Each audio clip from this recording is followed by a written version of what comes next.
kids, welcome to your second week of library class. This week we're going to be talking about manners in the library and how to take care of library books. So I'm going to be reading a story called What Happened to Marion's Book by Brooke Berg, illustrated by Nathan Alberg.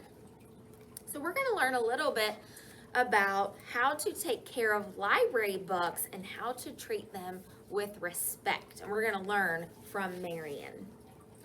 Marion loves books, and she has all kinds. She has storybooks, she has joke books, she has picture books, she has poetry books. Marion even has books about animals and cars and places far away. Marion gets books as gifts. She gets books for her birthday, and she gets books on holidays. And sometimes, when she's very, very good, she and Mommy go shopping at the big bookstore in the city. Marion takes her books everywhere. She reads her books in the morning at the breakfast table. She takes her books outside when she plays. She reads in the car. Sometimes she even reads in the bathtub. And if she isn't too tired, she usually reads one more book right before bedtime. Do you think those are some good places to read your book? In the bathtub? At the breakfast table? Outside? I don't know.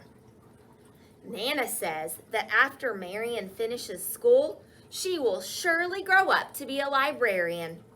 Nana tells her that librarians help people find good books to read, and they read stories to kids who visit the library. Marion the librarian has a nice ring to it, Marion thinks.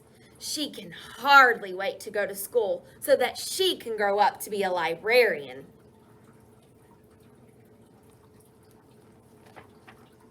At last, the big day arrives. Marion starts school. The first week, Marion learns many things. She learns to find her desk. She learns to wait her turn at the drinking fountain and in the lunch line. She learns where to find the playground, the music room, and the library. Marion also learns that in her school, the library is called the Media Center, and that the librarian's name is Mrs. Carlson. But the very best thing Marion learns is that she can check out 2 new books from the Media Center every week. So this is just what Marion does.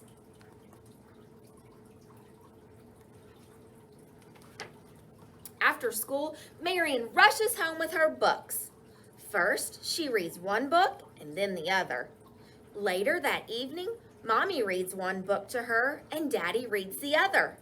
The next day after school, Nana reads both books to her at least twice. Marion loves the stories.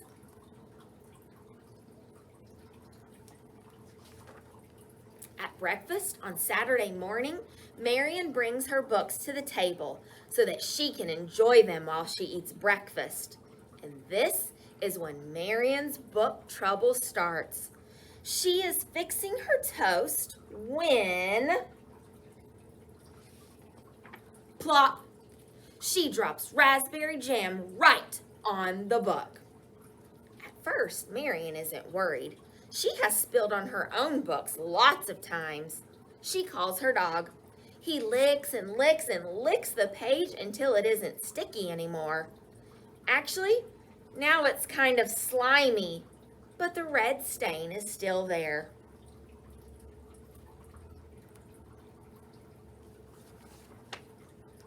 Marion imagines Mrs. Carlson's face frowning when she discovers the raspberry red stain on the beautiful book. She imagines Mrs. Carlson telling her she can never check out another book from the Media Center. She imagines never getting to be a librarian. What should she do? She can't tell Mommy. Mommy doesn't like it when Marion brings books to the table. She can't tell Nana or Daddy either. They would want to know why she had a book on the breakfast table.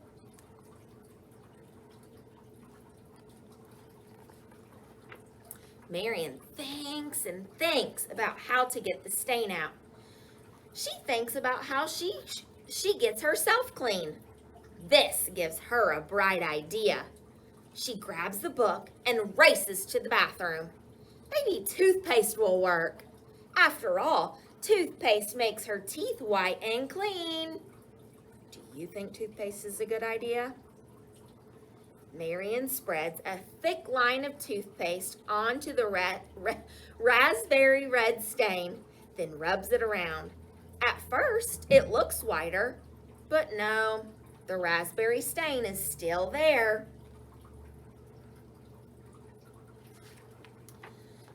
This stain is going to take something more.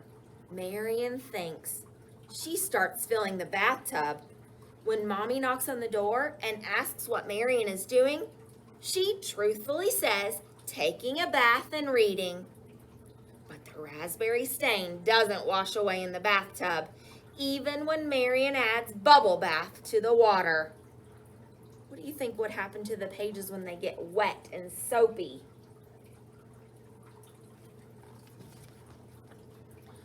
Oh, what can Marion do? Then she remembers the washing machine and the new detergent that Mommy just bought. Marion read on the box that it is specially made to remove stains.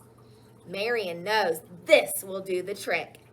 It says on the box that it's guaranteed to work.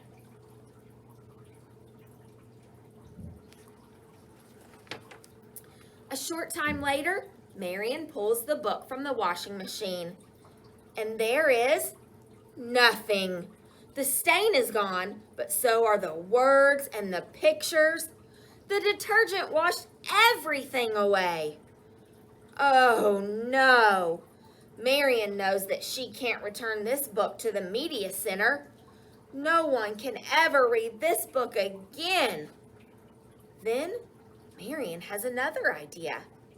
Maybe I can trade it for one of my books, she thinks.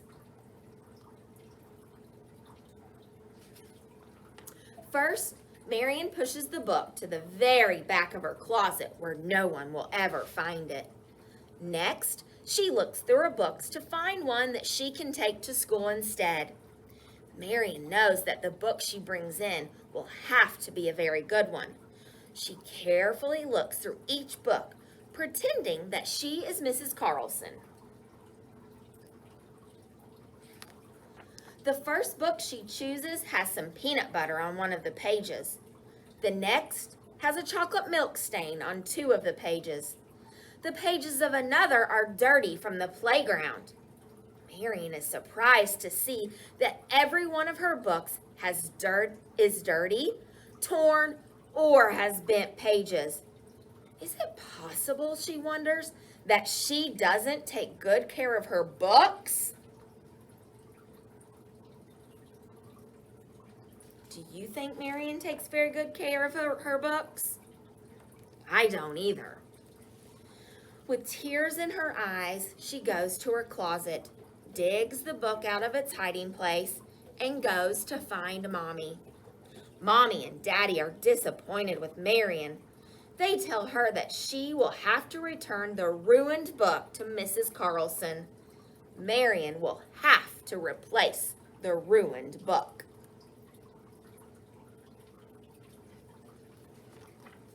On Sunday night, Marion empties her piggy bank. She hopes that it will be enough to pay for the book. She also hopes that Mrs. Carlson will let her check out more books.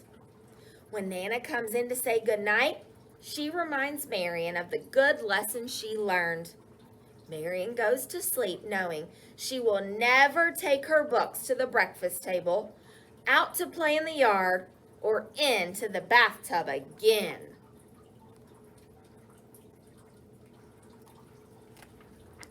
When Marion brings the book back to the media center, she is very nervous. She holds the book up to Mrs. Carlson, who looks very sad. She gently takes the book from Marion's hands and holds it carefully. Then she asks Marion what happened. As Marion explains, Mrs. Carlson listens.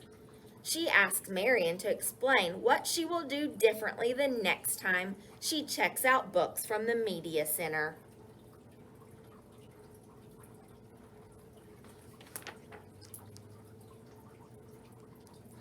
Finally, Mrs. Carlson asked Marion if she would like to see the book hospital. Mrs. Carlson explains that the book hospital is where she and her staff work to clean and repair books that have been injured.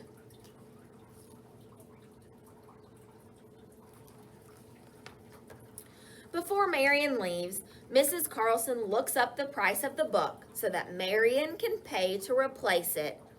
She also gives Marion a healthy book bookmark to help her remember the right way to treat her books.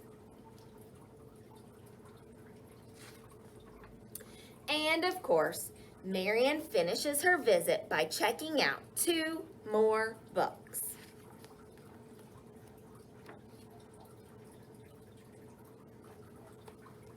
So what are some ways that you think that we should help to help keep our books safe or to take care of them?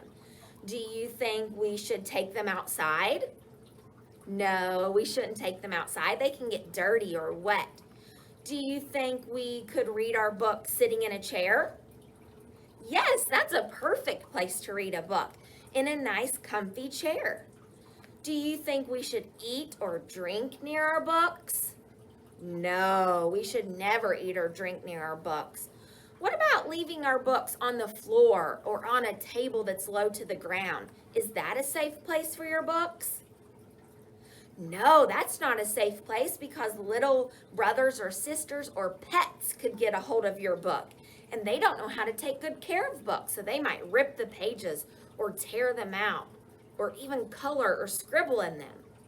Should you ever write or draw in your book?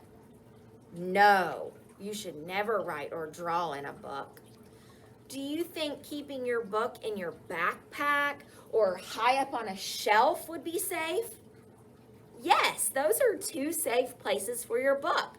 Keeping them in your backpack or up on a higher shelf keeps them away from little brothers and sisters or away from pets.